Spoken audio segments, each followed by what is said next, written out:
They see my disability, I see my ability.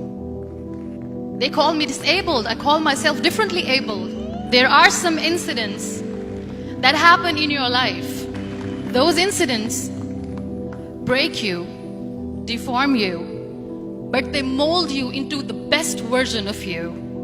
And the same thing happened to me. I was 18 years old when I got married.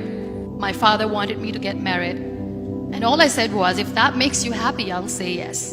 And of course, it was never a happy marriage. Just about after 2 years of getting married, I met a car accident. Somehow my husband fell asleep and the car fell in the ditch. He managed to jump out, saved himself. I'm happy for him. But I stayed inside the car and I sustained a lot of injuries. The list is a bit long, don't get scared. The wrist was fractured. Shoulder bone and collarbone were fractured. My whole rib cage got fractured. And because of the rib cage injury, lungs and liver were badly injured. I couldn't breathe. I lost urinary bowel control. That's why I have to wear the bag wherever I go. 3 vertebrae of my backbone were completely crushed, and I got paralyzed for the rest of my life. I finally ended up in a hospital where I stayed for 2.5 months. I underwent multiple surgeries. One day, doctor came to me and he said, well, I heard that you wanted to be an artist, but you ended up being a housewife. I have a bad news for you. You won't be able to paint again because your wrist and your arm are so deformed, you won't be able to hold a pen again. Next day, doctor came to me and said, your spine injury is so bad, you won't be able to walk again. Because of your spine injury and the fixation that you have in your back, you won't be able to give birth to a child again. That day, I was devastated. I asked my mother, why me? And that is where I started to question my existence. Why am I even alive? And that is where I realized that the words have the power to heal the soul. My mother said to me, this too shall pass. God has a greater plan for you. I don't know what it is, but He surely has. And in all that distress and grief, somehow or the other, those words were so magical that they kept me going.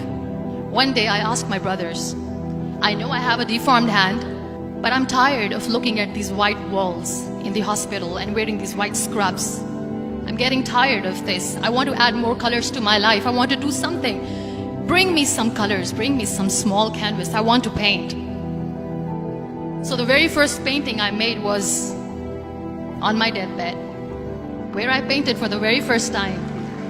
It was not just an art piece or just my passion. It was my therapy. And then I was discharged and I went back home.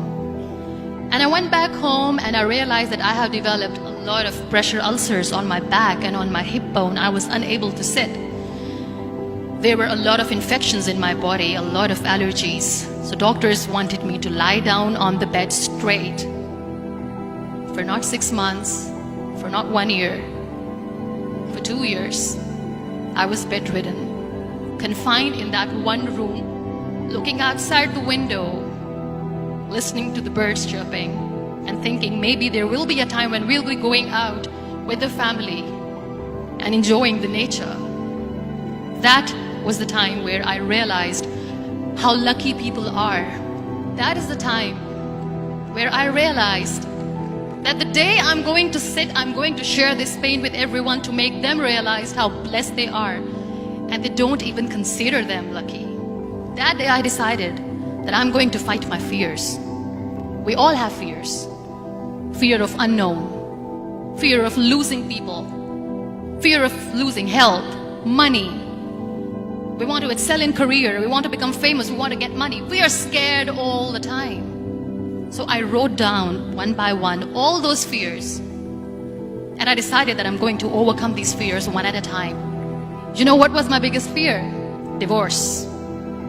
I was trying to cling on to this person who didn't want me anymore, but I said no.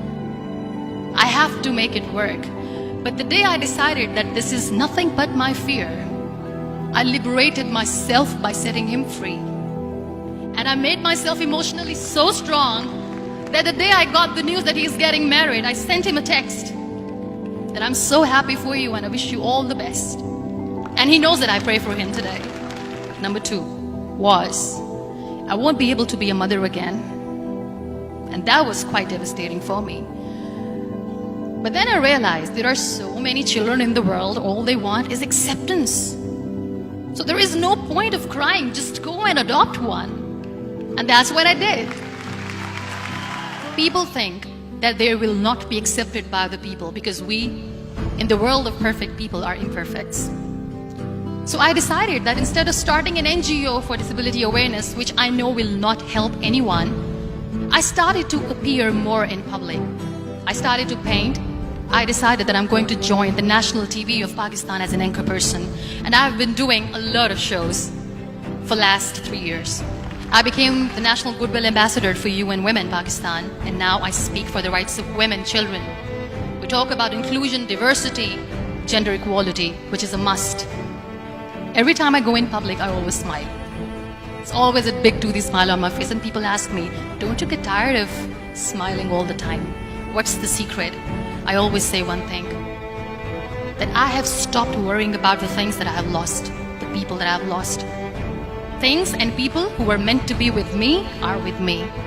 And sometimes, somebody's absence makes you a better person. Cherish their absence. It's always a blessing in disguise. Live your life fully. Accept yourself the way you are. Be kind to yourself. Be kind to yourself. I'll repeat, be kind to yourself, and only then you can be kind to others. Love yourself and spread that love. Life will be hard. There will be turmoils, there will be trials, but that will only make you stronger. So when you accept yourself the way you are, the world recognizes you. It all starts from within.